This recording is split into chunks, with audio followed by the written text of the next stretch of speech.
All right, so here we go. Problem 61, find the area of a trapezoid. So we have to remember the formula for the area of a trapezoid. Base 1 plus base 2 divided by 2 times height is the formula is written there for you. So now we really need to figure out what is the base, what is the height, what is base 2, etc. So for me, I kind of just turned this sideways. The base is 15.2 and another base is 10.2. The height then is 12. And I've got to add 25.4 is what I get, divide by 2. I get 12.7 times 12. So 12 times 12 is 144, so 12.7 is going to be a little bit more, and that comes out to 152.4 centimeters squared for the area of our trapezoid. Okay, so find the volume of the rectangular prism shown below. So we've got volume equals length times width times height. I always love to write the formulas down because then it takes a lot of the thinking out of it for me. So volume equals 4 times 2 times 3. So 4 times 2 is 8 times 3 is 24, and then that is feet cubed. So 24 feet cubed. It's a pretty good size prism. 63 is kind of a cool problem. Remember that the area of a triangle is what we're working off. Area equals 1/2 base times height. So I've got two different size triangles here. I've got this one here that I highlighted in green, and then I've got the other triangle that I highlighted in yellow. And so I can take 6 times 16 and divide that by 2 and get 48. And then I can take 16 times 18, divide by 2 and get 144. When I add those two quantities together, I get 192, and I'm going to divide them into 2 because half of that material will be used to do the dark blue or the dark material, and the other half will be for the red or the lighter material.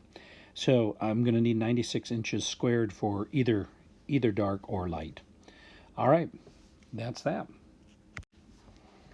Okay, so this problem perplexes me, and I have the answers of 60 units and 115 square units for the area.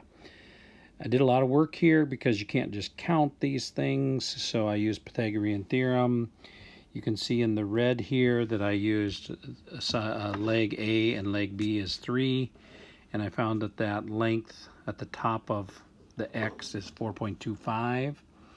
And then I did the same thing here, and I used 3 squared.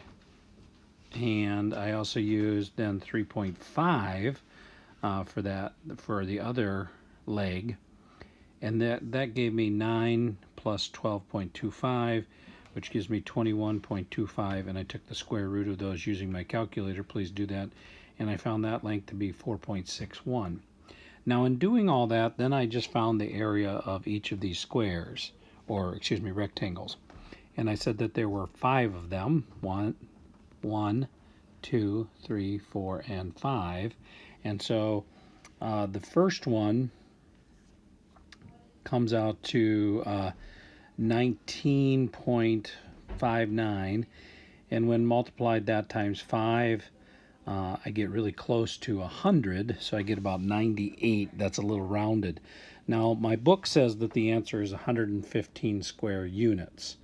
Again, that's an estimation.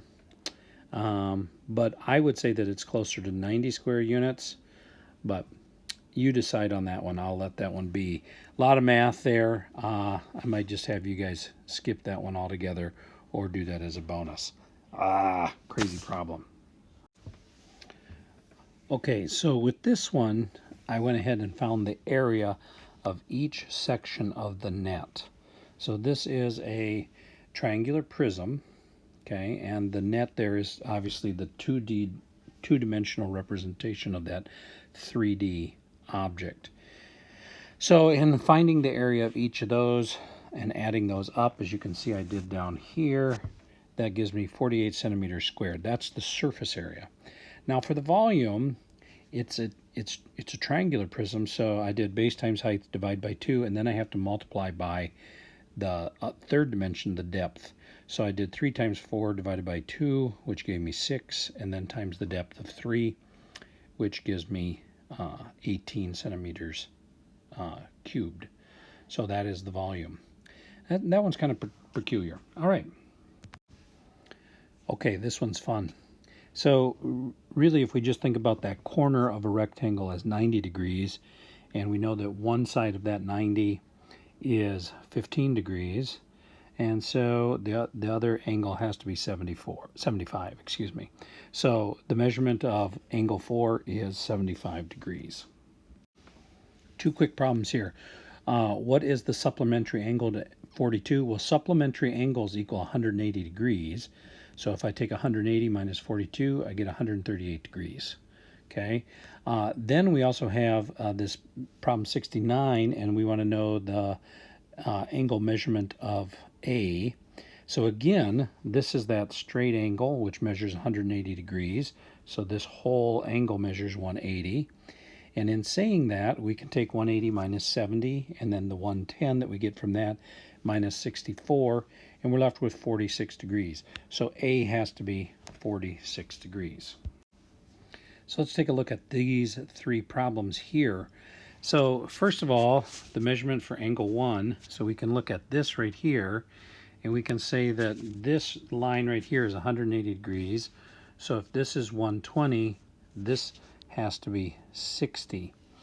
And if that has to be 60, then this straight angle here, 1 and 2 has to be 120 degrees.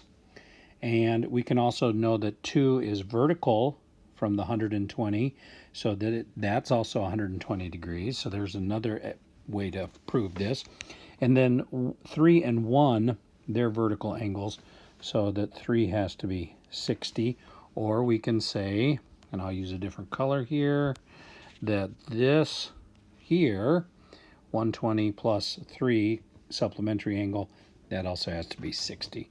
So either way, the answers are 60, 120, and 60.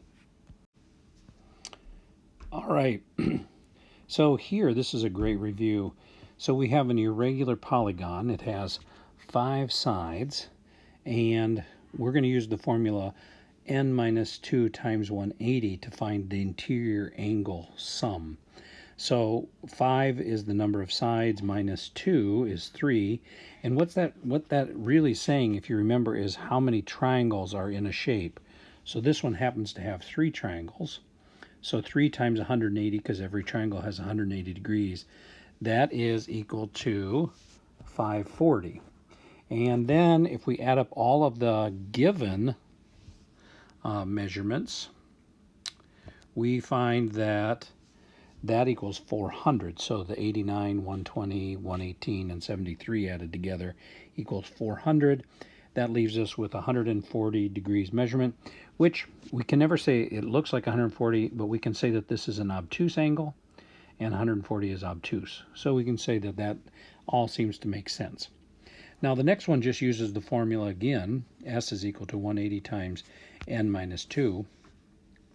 S represents the sum of the interior angles, and n is the number of sides. And they tell us that this is a 12-sided figure. So if it's a 12-sided figure, let's put 12 minus 2. That gives us 10. 10 times 180 is 1080. So there is my answer for that one. All right, so solve for x. When we solve for x here, we're going to have to work off that understanding that every triangle has 180 degrees of measure. And we know one angle here is 45, and we know that x and x, they have to be the same thing. So we're going to take 180 minus 45, which gives me 135, and then we're going to divide that by 2.